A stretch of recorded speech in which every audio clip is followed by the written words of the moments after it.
तुम वही भिखारी हो जिसे मैंने एक बार भीख देने से मना कर दिया था और दूसरी बार मैंने तुमसे कुछ फूल खरीदे थे। लेकिन आज तुम ये सूट बूट में कहाँ जा रहे हो और आजकल क्या कर रहे हो?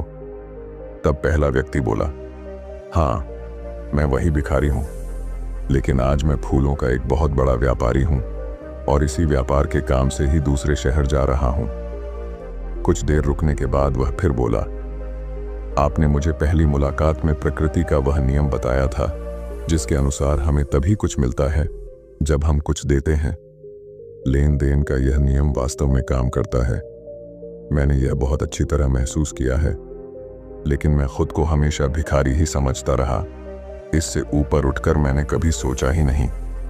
और जब आपसे मेरी दूसरी मुलाकात हुई तब आपने मुझे बताया कि मैं एक व्यापारी बन चुका हूँ। अब मैं समझ चुका था कि मैं वास्तव में एक भिखारी नहीं बल्कि व्यापारी बन चुका हूँ। मैंने समझ लिया था कि लोग मुझे इतनी भीख क्यों दे रहे हैं, क्योंकि वह मुझे भीख नहीं दे रहे थे बल्कि उन फूलों का मूल्य चुका रहे थे। सभी लोग मेरे फूल खरीद रहे थे क्योंकि इससे सस्ते फूल उन्हें कहाँ मिलते। मैं लोगों की नज़रों में एक छोटा व्यापारी था, लेकिन मैं अपनी नज़रों में एक भिखारी ही था। आपके बताने पर मुझे समझ आ गया कि मैं एक छोटा व्यापारी हूँ। मैंने ट्रेन में फूल बांटने से जो पैसे इकट्ठे किए थे उनसे बहुत से फूल खरीदे और फूलों का व्यापारी बन गया। यहाँ के लोगों को फूल बहुत पसंद है और उनकी इसी पसंद ने मुझे आज फूलों का एक बहुत बड़ा व्यापारी बना दिया। दोनों व्यापारी अब खुश थे और स्टेशन आने पर साथ उतरे और अपने अपने व्यापार की बात करते हुए आगे बढ़ गए। दोस्तों, इस कहानी से हमें बहुत कुछ सीखने को मिलता है। कहानी में लंबा व्यापारी गिव एंड टेक के नियम को बहुत अच्छी तरह जानता था।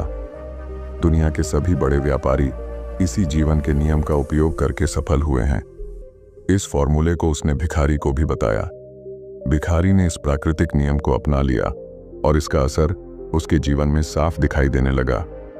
उसने अपनी सोच बदली और उसकी जिंदगी बदल गई। यह कहानी हमें बताती है कि हम यदि अपनी सोच बदल लें तो कुछ भी हासिल किया जा सकता है।